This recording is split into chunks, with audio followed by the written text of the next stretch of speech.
Heyo!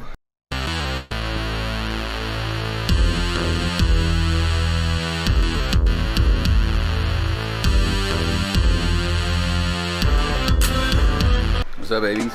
Let's load the car up. Alright, so let's start by unpacking the car first. This was from the event where I got the flat tire, so you can see me pulling that tire out first, and then just slowly pulling everything out. I had both my Evox in there, as well as an extra 312A from RCF, 12-inch speaker, and then of course all my furniture, my controller, so you can see me pulling out a couple of all those things there. Probably shouldn't be leaving the car running this entire time, so I turn that off too. And now we can start loading up for the next event. This was for the Sweet 16 that you can see a video on. So I start by piling in my truss plates against the back seats. You can see my top of my furniture fall there.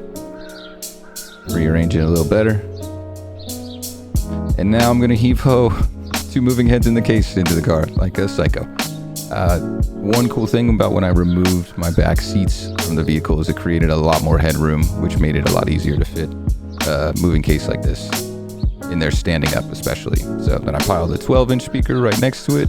See me hitting some chords on whatever I'm listening to. And then we pile in our rack, which is also the base of our furniture. I have a nice little stretchy band there to keep it all a little more secure. And then I start to pile in some of my cable bins in every square inch possible.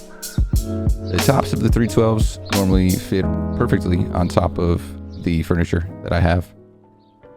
Again, we try to maximize the space that we use and make sure that every inch gets filled. It's truly, professional Tetris players is what we are most of the time. So then I throw in my subs for the Evox.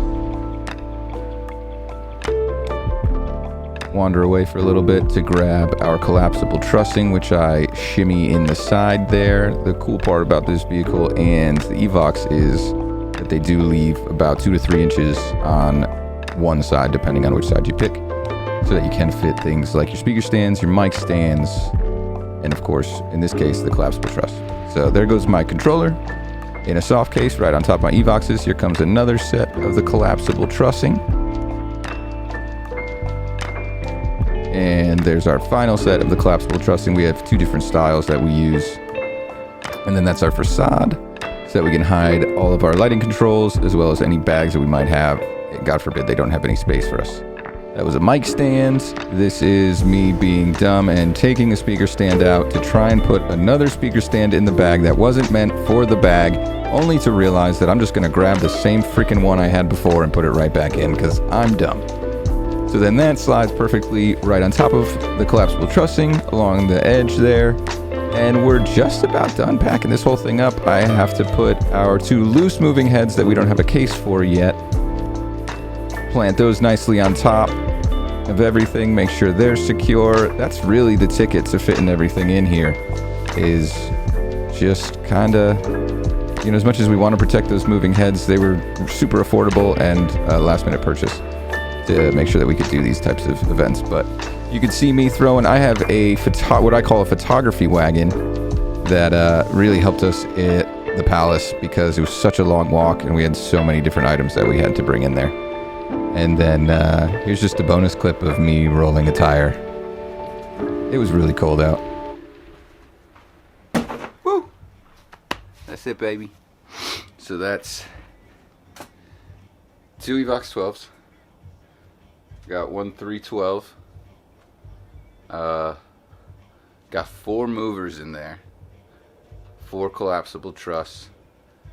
Got my command center. Got a facade. Got a cart. 2 speaker stands, because one we use as a tripod. And then a shitload of cables.